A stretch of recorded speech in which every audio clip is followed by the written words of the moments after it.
Hi, and welcome to another tutorial. Today we're going to be using basic shapes to draw cats and dogs. If you're new here, be sure to check out my other videos as they're closely related. We'll start by breaking down each pose into its similar shapes. We'll only be focusing on simple shapes and forms. Again, since this is about developing your way of thinking about art. It's about developing your fundamental skills. These are the things that you'll learn to draw before you learn to add detail and render light and shade.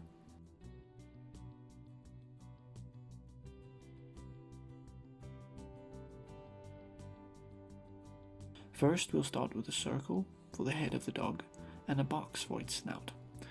We'll use a curved gesture line for its spine and some simple organic boxy shapes for its front and rear legs.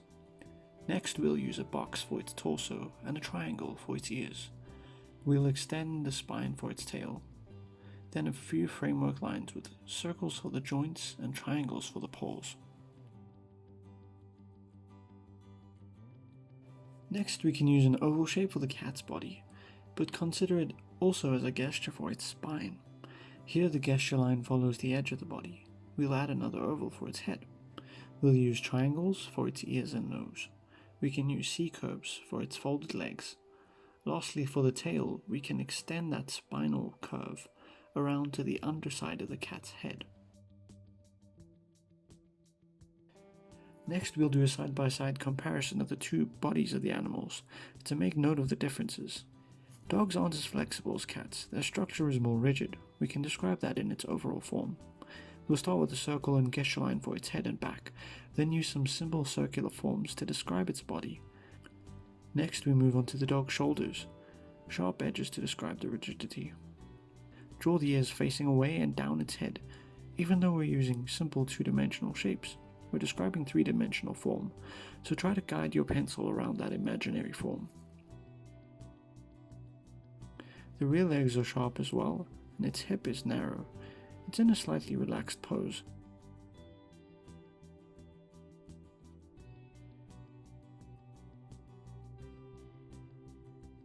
So we'll describe the tail with a few simple lines or even hairy lines here. Next we'll move on to the cat, starting with the head and gesture line, then some simple circular shapes for the body. You'll notice with the cat that its hips are more circular than the dog's, and I've rounded the shoulders for the cat instead of using sharper edges. The rear legs are similar, but I've tried to make them melt into the body since we're going for a more relaxed overall feel. Next, we'll draw the animals lying down. So this exercise is mainly for you to think about how you might want to think about drawing animals in general. Once you have the basic shape and form, you're more than free to add detail and add shading. Next, we'll draw the animals lying down. We'll start with the dog, again using the circle for the head and box shape for the snout, gesture line for the spine, and using organic shapes to describe the front and rear upper legs. This time we're going to compress everything a little more.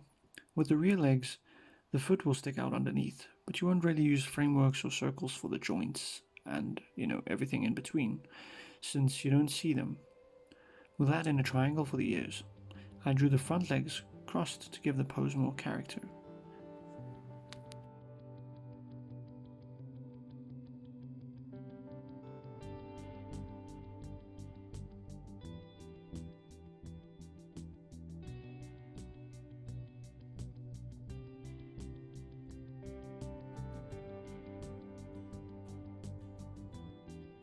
I'm going to use the same cat from the beginning of the video here.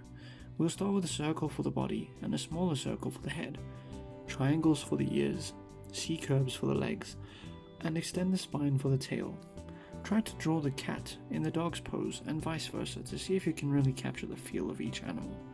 You can add in more details on your own after you've got the overall pose down.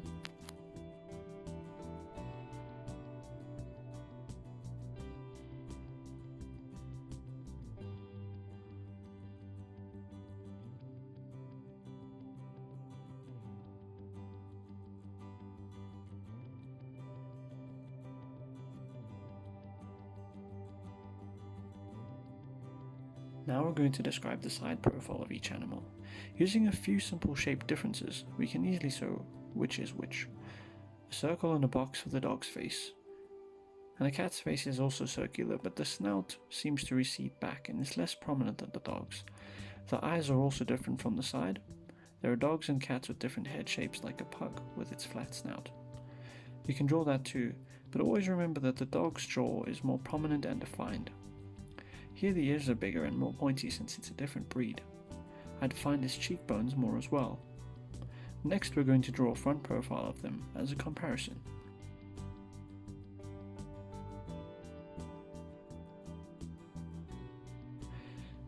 Cats' faces can be drawn with a wide oval shape. We'll draw a center line and cross the face for its proportions. The nose is in the lower half, and the jaw is small and covered by the upper lip of its mouth. The eyes line up on the middle of the center lines. I've used small triangular shapes for the tear ducts.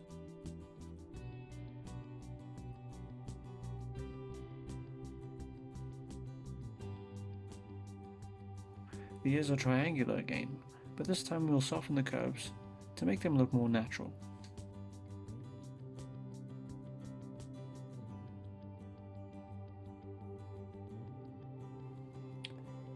Next we'll move on to a dog. We'll use an oval shape again, except this time it's tall instead of wide. We'll add in the center line down the middle of the face. The nose is in the lower third. I've carved the jaw in and broken away from the symmetry of the oval. The dog's eyes are smaller and further apart with a more triangular shape. Lastly, we'll add in the ears going up the side of the head. Remember to consider the ear shape when you're drawing a dog, because different breeds have slightly different ears.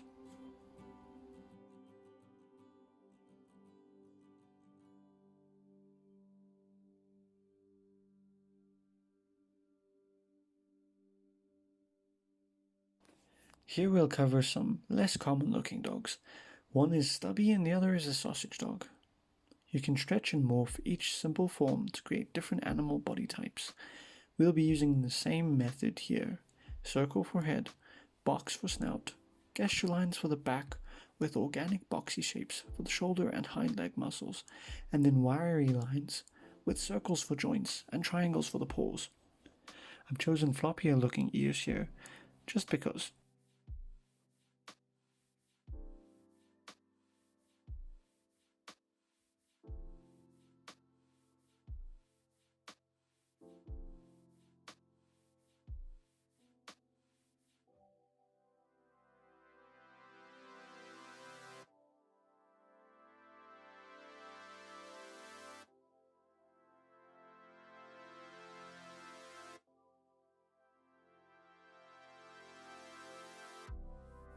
It's also important to add in the legs on the opposite side of the body. Making it asymmetrical gives more character to the pose. Lastly, we're going to draw a cat with an arched back and extend that gesture into its tail, thinking about its balance.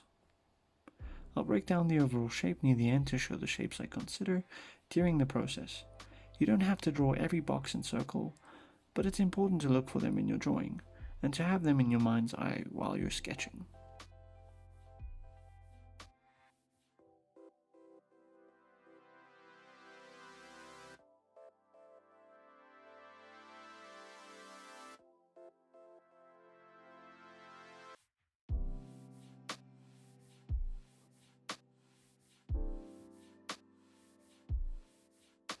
If you found this video useful or helpful, be sure to leave a like and subscribe if you want to see more.